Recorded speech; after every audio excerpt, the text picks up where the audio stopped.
So, hi guys. I think yesterday was 22nd of June. I decided to visit a certain church. Well, once in a while I do this to go and just see how other churches are doing their things, especially as much as media and IT is concerned. So, but now for this one, I had decided to go there for basically two things. One, I was looking for somewhere I can have or rather I can experience what I can call, in my words, undignified worship. Undignified, one of the dignified worship. But what I mean is, I've been craving a church where this is more of traditional churches, whereby they just use the keyboard and they have one beat coming from that keyboard and they do like 50 songs from the beat. I don't know if you guys understand what I'm saying. If you've ever attended these crusades, these roadside crusades, or mostly churches I shall go, you would understand what I'm talking about. So one, that's what I was looking for. Two, I was looking for a place where I can just go praise, worship, dance, in whatever capacity I can, where nobody knows me. And luckily, I got that there as well. Number three, I was going to meet the main minister in person. I've only been seeing him online as his videos are trending. But I was like, I need to come and attend one of your sermon because, well, not really shock on me. I've known for the longest. He's a really deep guy into the word.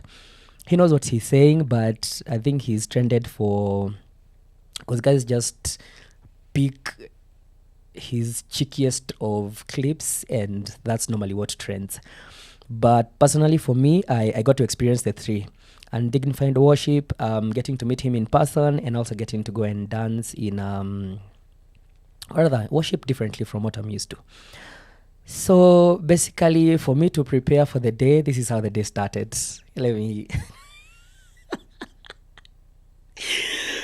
so this is how it started. Okay, so as we prepare for Pastor Nganga, listen. Simama na ndugu yako tuabudu Bwana. As if unaweza simama na kitu kingine. Anyway, and you hear the guitar, you know it's about to go down.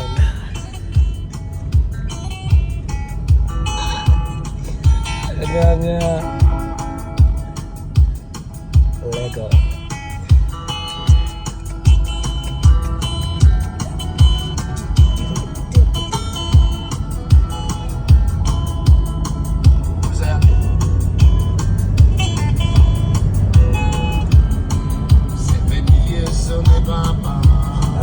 Semeni Yesu ni Baba, semeni Yesu ni Baba, semeni Yesu ni Baba, ate semeni Yesu ni Baba. Oh, ignore the way part. So yes, I've already preempted. So I went to Neno Evangelism Center here in Nairobi. Honestly, I can say it's a really good church. I enjoyed the praise and worship as mentioned earlier, and to an extent, if I start breaking down how the service was, this will be a very long video, but that probably will be a story for another day. But yes, the pastor came in for the part I was looking forward to. He took his guitar. He did an amazing praise and worship set, his famous songs. From the one that was playing, I'll put up part of it on this video. And yeah, but it got to a place where now this is where, if you're a pastor, maybe you might need to chip in or help me understand what exactly was happening. So he's well known for, what do we call this? Casting out demons, if I can call it that. But I think my experience yesterday with that was very different. It's or maybe you can say I was not expecting what happened. But it started after his praise and worship session. He got into a moment of prayer. And on a normal day, I understand that's probably when now the Holy Spirit starts moving around, touching his people and what have you. But I'll tell you for free, the church became chaotic at that point. I was seated on the upper balcony. There's an upstairs and downstairs. So I was seated upstairs where I had a very good view of more or less like a 3/4 of the church. Then the first one that took me out was on the lower balcony to my left. I remember very well. There was a guy. I don't know he was possessed by what, but let me tell you, he started kicking everyone around him, started kicking the seats. I think he kicked probably displaced around 10 to 15 seats. While I don't know if he was trying to get peace or what, but physically he was very physical. He was throwing punches, throwing kicks, until some men, I think they are church elders, so they came and held him and took him to the pulpit. Kidogo to my right, still downstairs, like 3 ladies pia wao wanajirusha. One is nearly under the seats. So the lady ushers, they went to her, covered her up with some lessons they were having, and lifted her and took her to the pulpit as well. A few moments later, I see another guy running from the far left end of the sanctuary. He was running in front, running to and from. He was held again, taken to the pulpit as well. And a few other guys whom I can't tell you how they got to the pulpit. So at this point, the pulpit has like 15 to 20 people who are all behaving in a way like they're possessed. Then, so while all this is happening, the pastor was concluding his prayers. Then once he was done, he chucked his jacket, chucked his tie, and literally, as we all know him as commander, it looked like he was literally going to war. It's like he was ready to go to war with Satan or whatever has possessed these people. So kidogo, once he walked like 3 steps down to the pulpit, he was given water. You see this bottled water, and he started pouring on these guys who had been brought forward to the pulpit.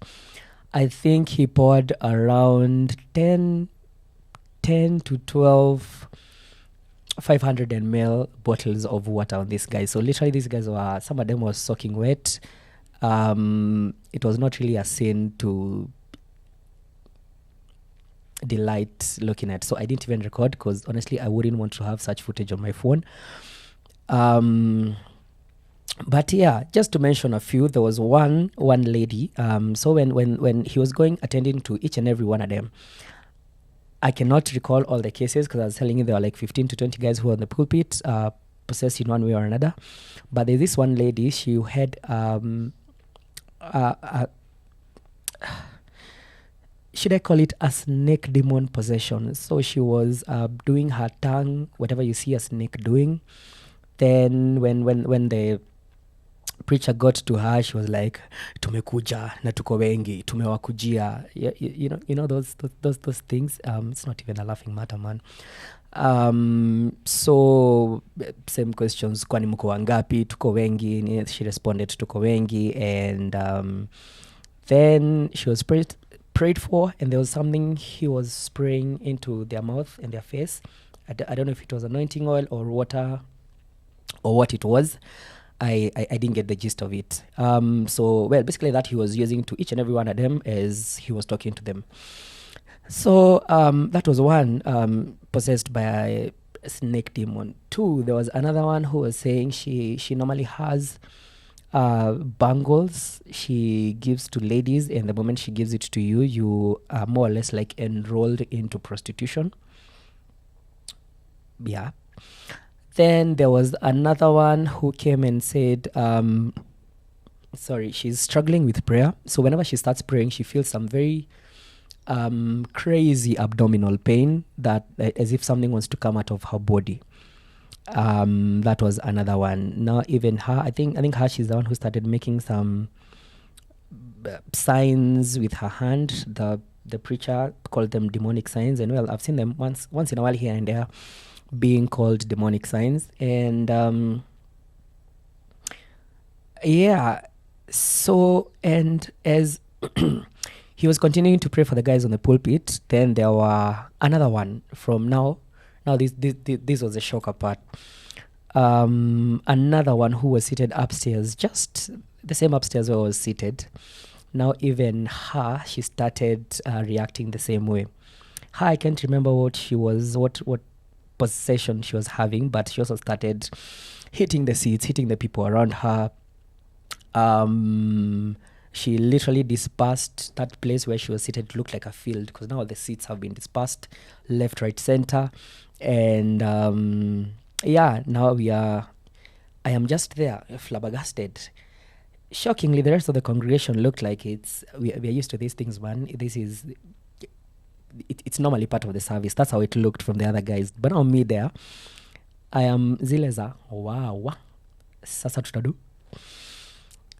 And I think maybe this, let me use it as the last one. Then there's this guy. Now this one was super violent. He had also been carried by the men to the pulpit, but the moment he was there, he was being prayed for. He got so violent, he started pigaing somersault on the pulpit for the London people. Please, you'll have to Google what somersault is. I don't know, what do we call it in English? Backflips, okay, yes, backflips, stuff like that. Throwing punches, also trying to hit these men who are holding him. So they even had to hit this guy to calm him down. And you see the way we step on a chicken when we want to slaughter it, the way you step on the wings and the legs, that's exactly what they were doing to this guy. So it didn't sit proper with me. So where I'm going with this story is, I think what I felt yesterday is it was either a revelation that probably in my spiritual journey, I'm not yet spiritually matured enough to be able to handle such instances, because I was really shocked. I know probably for some of you this sounds like stories ajaba, or it's things you guys have seen and acclimatized to them, but for me it was a whole different experience altogether. And also, I think I'll say this to maybe just prepare anybody who wants to visit the church and you've not been there before, because I know probably half of my contact list, they actually guessed it right. From the video I uploaded yesterday, most, if not all of them, guessed it right, that it was that church that I had attended. So I have nothing against the church, honestly. I felt this is more on me, that I am not, what I concluded is probably I am not spiritually, or with my walk with God, I'm not yet fully matured to be able to experience such instances, And I was like, probably I would need a pastor. If there is any pastor whom this might reach, maybe you can correct me or make me understand why I felt how I felt, or if other people actually feel the same thing, that it comes as a shocker, as something you are for sure not ready for, not anticipating. But yeah, that was my experience in a nutshell. This video has taken longer than it should have. So anyway, if you want to visit, please go ahead. I enjoyed everything else apart from that session for me, but probably you might feel it may be a different revelation for you. But yeah, so question, would I go back there? Shockingly, yes, I would go back there, but probably I will leave after the minister's praise and worship session. Then I'll, because by the time he was doing it, he had already preached, we had already given an offering. Then yeah, so for me that's it. And yeah, that was my experience. If you've had a similar experience and you don't want to share, please feel free. If not, then it's still fine. I felt I should say it because I know most of you want to visit the place. Please go ahead. Go ahead. You will enjoy. You'll have a time for your life. And yeah, that's it. Have a good one. Enjoy yourselves. Cheers.